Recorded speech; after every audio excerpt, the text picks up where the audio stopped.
सियावर रामचंद्र की, सियावर रामचंद्र की, सियावर रामचंद्र की, सियावर रामचंद्र की, सियावर रामचंद्र की, सियावर रामचंद्र की। जानते हो यहाँ क्यों उपस्थित हो? क्षमा प्रभु, परंतु मैं भी यही समझने का प्रयास कर रहा हूँ कि मुझे यहाँ क्यों बुलाया गया है। न्याय के लिए। दरबार में याचक और जाचक दोनों को न्याय के लिए बुलाया जाता है। ना ही मैंने कोई याचना की है और ना ही मैं कुछ जाचक हूं।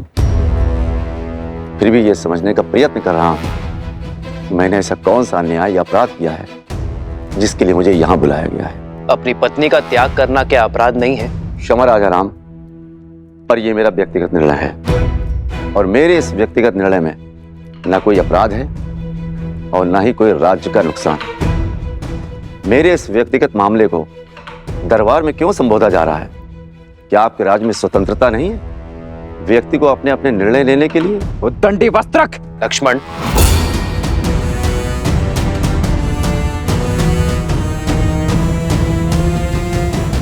निर्णय और मामला दोनों अवश्य व्यक्तिगत है, किंतु अन्याय एक स्त्री पर हुआ है। उसने अपनी व्यक्तिगत स्वतंत्रता का उपयोग कर सहायता और अन्याय का निवारण मांगा है और यह अवश्य ही राज्य के क्षेत्र में आता है। वस्त्रक, न्याय करना एक राजा का परम धर्म है और इसी कारणवश तुम्हें यहां बुलाया गया है। तो न्याय अवश्य होना चाहिए राजा राम, परंतु आशा करता हूं कि याचक एक स्त्री है और आप पक्षपात बिल्कुल नहीं करेंगे उस याचक पर जो एक पुरुष है। मौन हो जाओ वस्त्रक, अन्यथा यहीं तुम्हारी जिह्वा काट दूंगा मैं।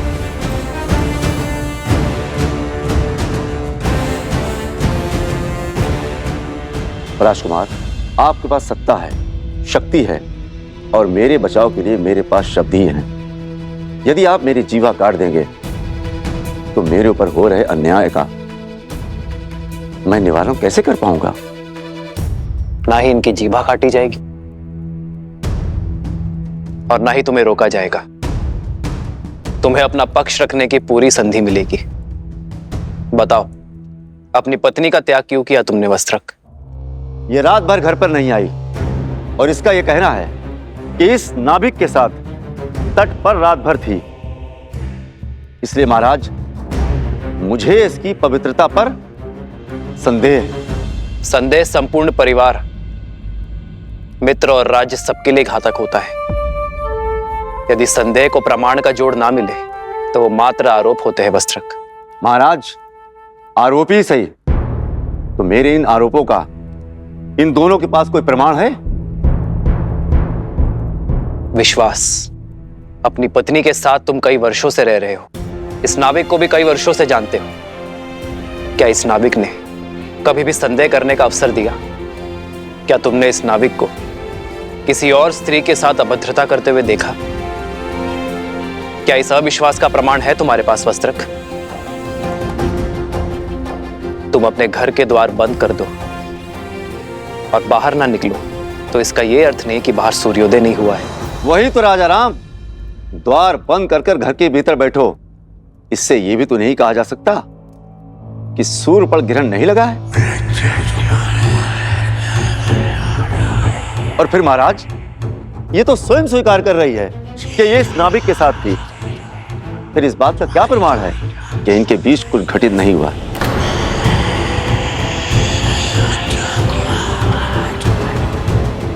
और महाराज, सिर्फ बात मेरी नहीं है, मैं अपनी पत्नी पर विश्वास कर भी लूं, मित्र पर भी विश्वास कर लूं। यदि तुम अपनी पत्नी पर विश्वास करते हो तो समस्या क्या है? वस्त्रक, समाज, समाज का क्या?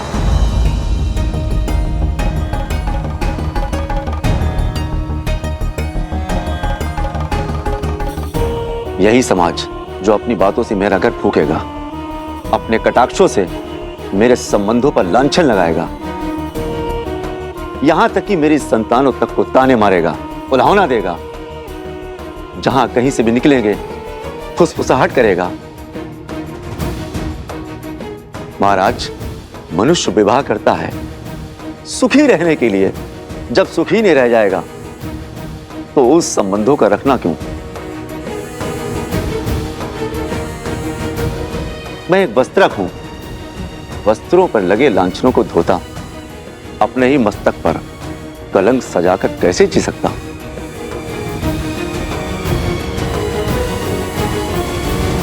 जिसे तुम कलंक का नाम कह रहे हो वो मात्र भ्रम भी तो हो सकता है वस्त्रक। कैसा भ्रम राजा राम? नाभिक से पूछिए, यदि मैं उसकी पत्नी के साथ रात भर अकेला रहता तो वो मेरे बारे में क्या सोचता? पूछिए मेरी पत्नी से, यदि मैं पर स्त्री के साथ रात भर बाहर बिताकर आता तो क्या मेरी पत्नी मुझ पर विश्वास करती? पूछिए इन सभाजनों से, यदि उनकी पत्नियां रात भर किसी और के साथ रहती क्या वे स्वीकार करते?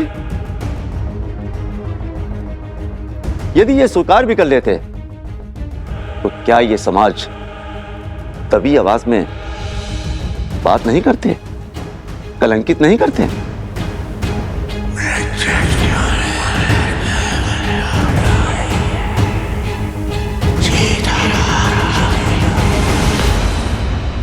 विश्वास का केवल एक ही आधार है, प्रेम। यदि प्रेम सत्य है तो अविश्वास कैसा? यदि प्रेम है तो विश्वास क्यों नहीं?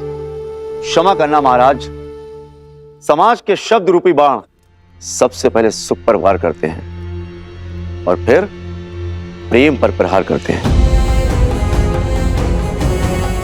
मैं किसी उच्च पद पर विराजमान नहीं हूं और ना ही कोई बड़ा सेठ हूं जिससे लोग भय से या सम्मान से चुप रहेंगे। मैं तो एक मामूली वस्त्रक हूं। वस्त्र धुलने में कोई कमी रह जाती है तो कोई कुछ भी सुनाकर चला जाता है। हो सकता है मेरी सोच अनुचित हो और यह भी हो सकता है कि मेरी पत्नी पवित्र हो, पर मैं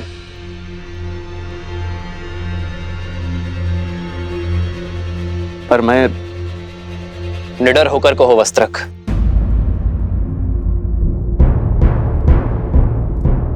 मैं मर्यादा पुरुषोत्तम राम नहीं हूं।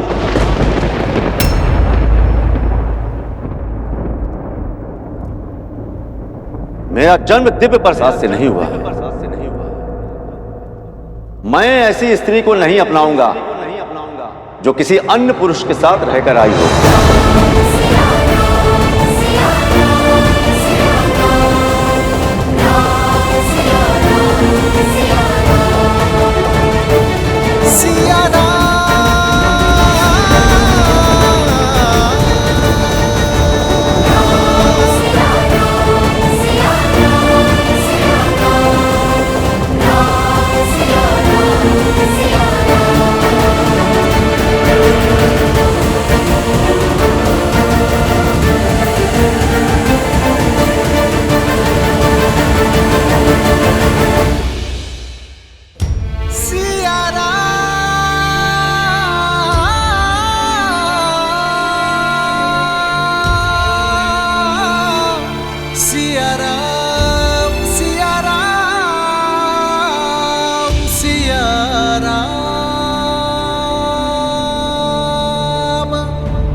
यदि हमारे रघुवंशी ऐसा समाज बनाना चाहते हैं जहां स्त्रियों की त्रुटियों पर पर्दा डाला जाए, तो ऐसे में तो हम तो दूसरे नगर में बस जाएंगे।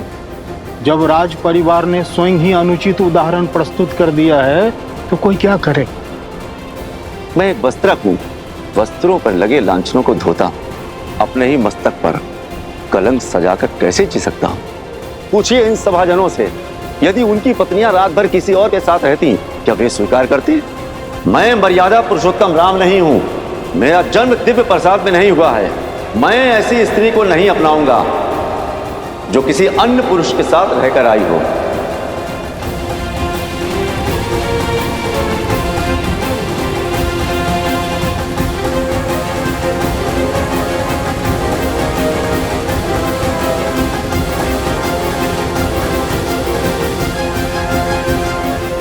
एकांत।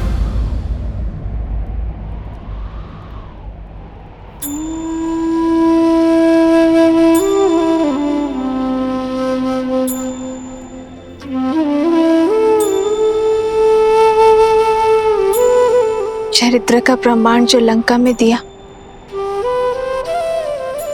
क्या वो अयोध्या में भी देना होगा आर्य? अग्नि परीक्षा।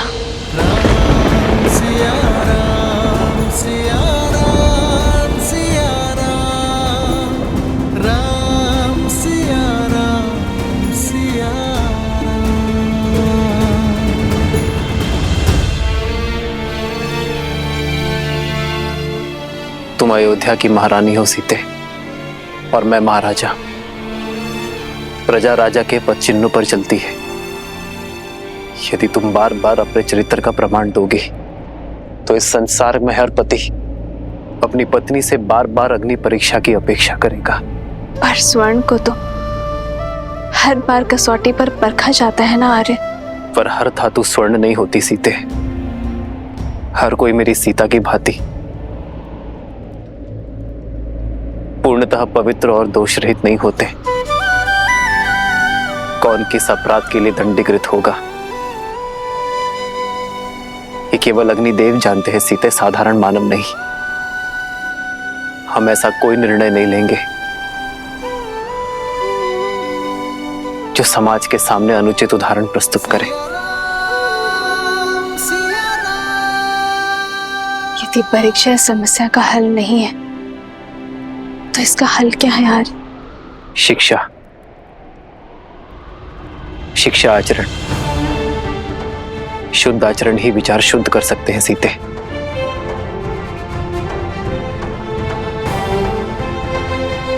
मैं नहीं जानता सीते कि अपने समाज को कैसे शिक्षित करूं, कैसे अपनी प्रजा के मन में उठ रहे प्रश्नों को रोकूं।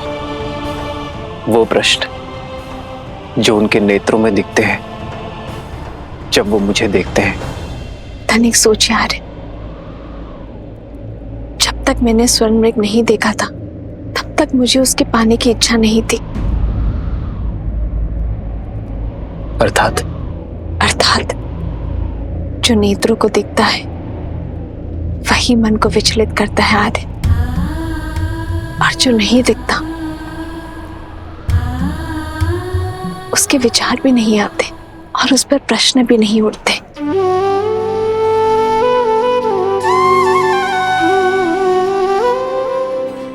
उचित कहा तुमने सीते। कुविचारों से बचने का एक ही मार्ग है, त्याग।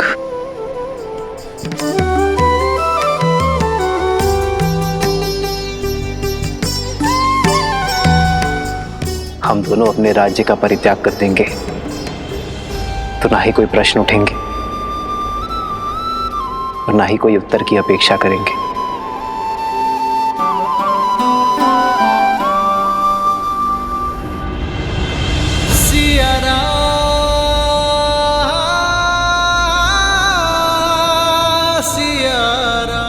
हम दोनों नहीं, केवल मैं आ रहे हैं।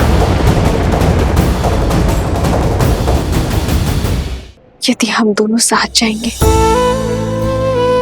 तो वो त्याग नहीं, समस्या से भागना होगा आर्य। और रघुवंशी कभी समस्या से नहीं भागते। सीते, आर्य, जिस क्षण महाराजा राम महारानी सीता को त्यागेंगे उसी क्षण अयोध्या के सब दुख मिट जाएंगे। आपकी हर समस्या टल जाएगी आर्य। नहीं, कदापि नहीं सीते, कदापि नहीं। राम सीता का त्याग नहीं कर सकता। किंतु राम सीता का त्याग नहीं कर रहा आर्य। महाराजा राम को महारानी का त्याग करना होगा।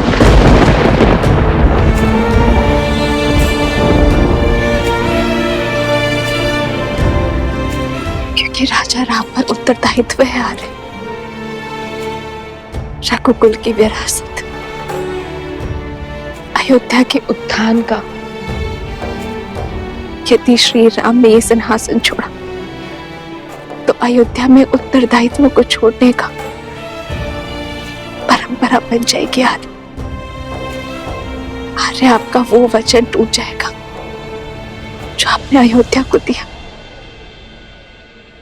इस सिंहासन को दिया और अपने पूर्वजों को दिया।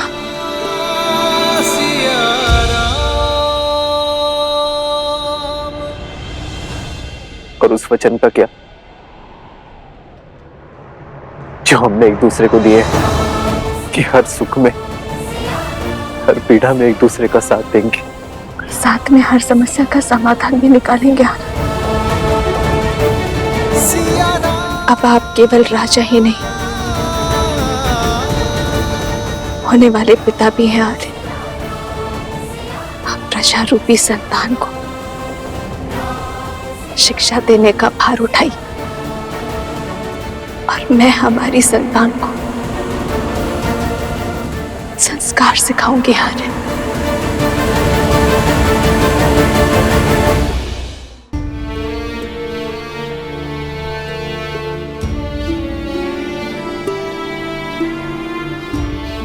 एक बार शांत मन से सोचिए,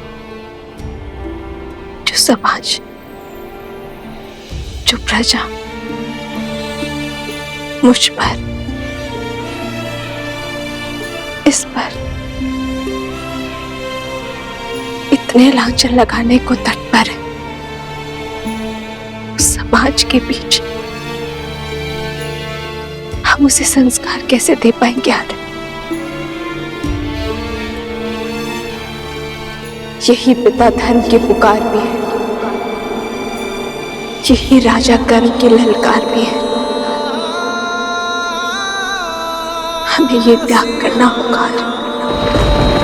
कैसे करे भवपार ये राम, राम सिया राम सिया राम।